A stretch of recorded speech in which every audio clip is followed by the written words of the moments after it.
Good evening, and welcome to Reading an Unabridged Dictionary with David.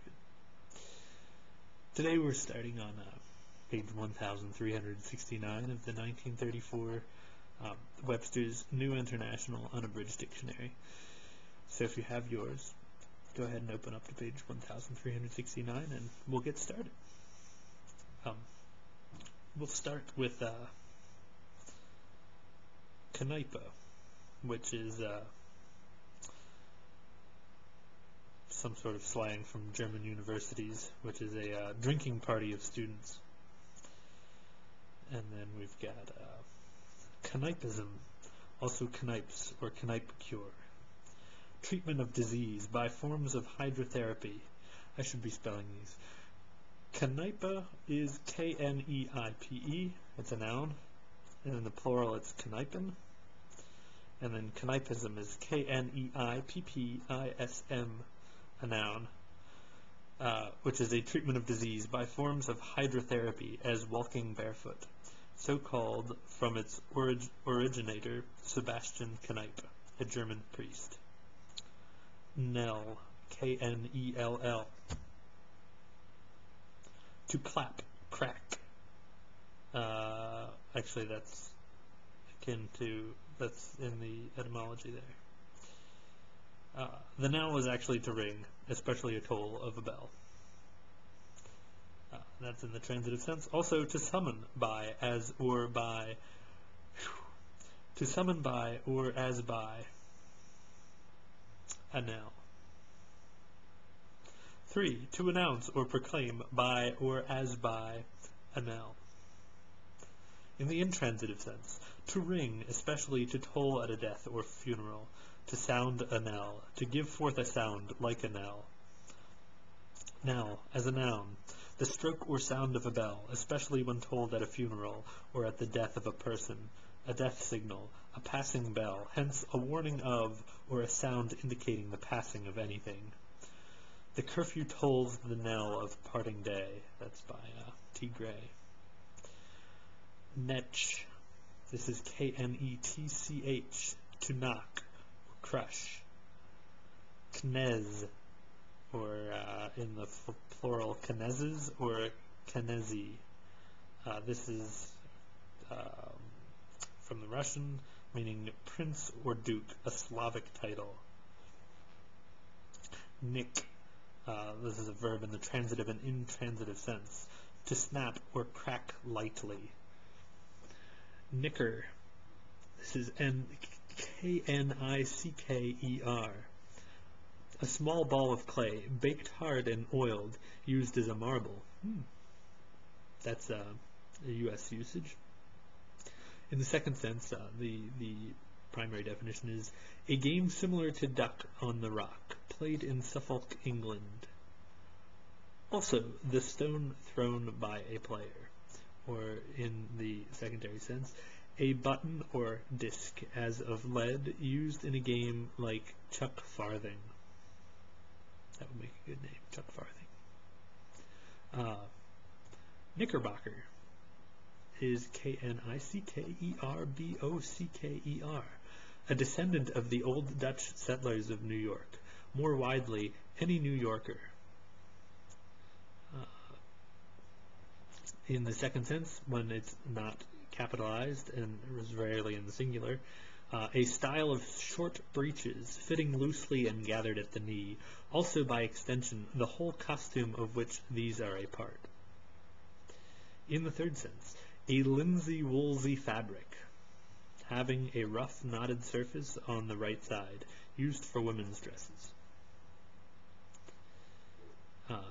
Father Knickerbocker is humorously called as a humorous name for New York City.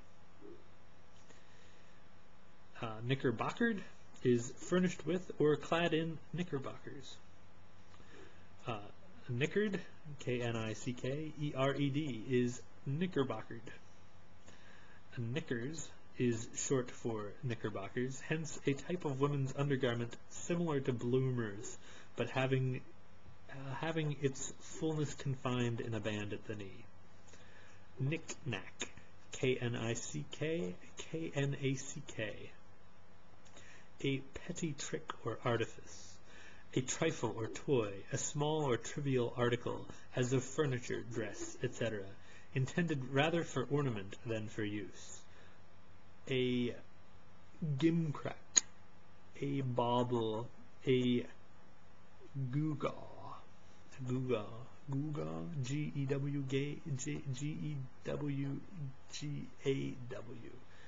We'll have to look that one up.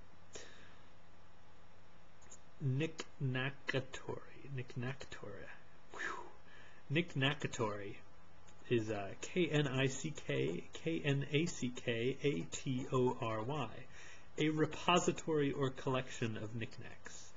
Knick-knackatory. Knick-knacked is an adjective provided with knickknacks. Knick-knackery, a knick-knack, or knickknacks. Knick-knacket, a small knick-knack. That's K-N-I-C-K, K-N-A-C-K-E-T.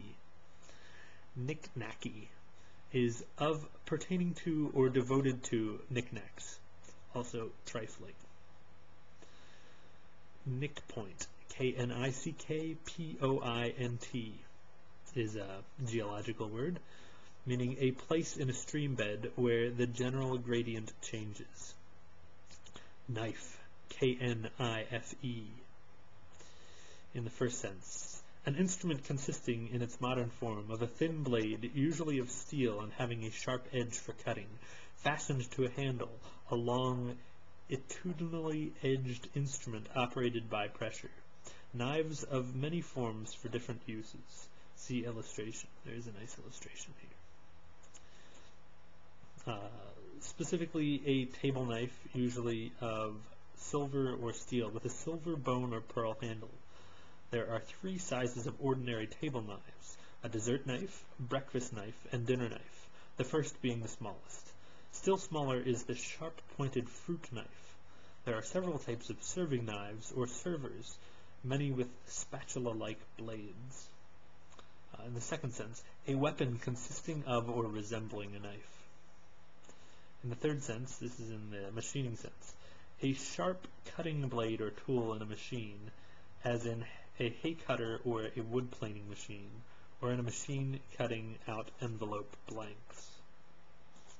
In the fourth sense, it says philately, a variety of envelopes as shown by the shape of the flap. To be or go under the knife is to be undergoing or submit to a surgical operation.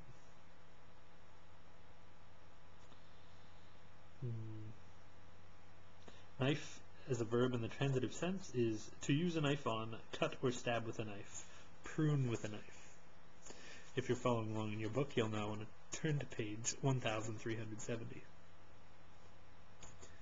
The second sense, to cut or mark with a knife or a knife tool, to shape or cut out with a knife, as leather for shoe uppers, to trim with a knife, as shoe soles, specifically to face arbor, to spread on with a knife, as paint or pigments. 3. To stab in the back, to try to defeat by underhand means, especially in politics, to vote or work secretly against a candidate of one's own party. Knife and fork. The knife and fork used at table, hence used with reference to eating, as a good or poor knife and fork is a good or poor eater. In the second sense in England, knife and fork could mean a meal. And then the herb Robert, also the common club moss, which is Lycopodium elevatum. Lycopodium clavatum. Knife bar is a cutter bar. Knife bayonet. There's a lot of knife things here. Well, I think we're going to wrap this up. We're going to look up quickly gewgaw, see if that's the pronunciation. That was an interesting word from earlier. So let's find gewgaw here. Not Gnostic, but Get on. Guga. Gugo. Of uncertain origin, is a showy trifle, a toy, a pretty but worthless bauble. And then here's a quote from Dryden. A heavy guga, a heavy guga called a crown. Also, a flute or musical pipe. Yep. Guga as an adjective could be showy, pretentious, with small worth. And gugari is Gewgawry, cheap showiness. Well, that's all for reading a dictionary with David for today. I hope you enjoyed and have fallen asleep by now. Good night.